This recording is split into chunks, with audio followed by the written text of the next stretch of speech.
Hello, my name is Leo, and I'll be showing you how to use the flat induction cooktop that we lend out through the Induction Cooktop lending program run by East Bay Community Energy and EBCExActerra.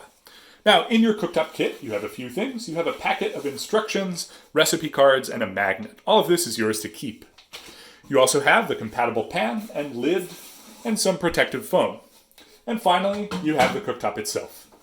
Now, we always try to get these to you completely clean, but you may want to wipe down the cooktop and wash the pan before you use it, just in case. To use the cooktop, plug it into a normal 110 volt wall outlet and place the pan on the cooktop. Make sure that the power cord isn't touching the pan. You can also use your own pan as long as it's induction compatible, which you can check by seeing if a magnet sticks to the bottom. Turn on the cooktop by pressing the on-off button and start heating by pressing the function button. You can adjust the heating level with the plus and minus buttons. They might be up or down arrows instead, depending on your unit.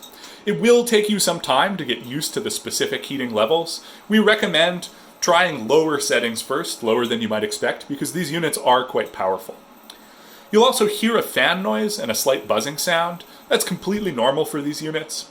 If the buzzing sound is loud, that often means the pan is off-center on the burner and needs to be recentered. You can also set a timer by pressing the function button again and adding 5 minutes with the plus button or subtracting 1 minute with the minus button. When the timer runs out, the cooktop will turn itself off. Most of these functions don't work if there is not a compatible pan on the cooktop. So if you're having trouble, turn off the cooktop, make sure the pan is on the cooktop and is induction compatible, turn it back on, and press the function button. That usually resets it to this state. However, if you're having other issues, you can reach out to induction@acterra.org, and we'll answer your questions and help you troubleshoot. Thank you so much for participating in the program, and we hope you enjoy your experience with induction.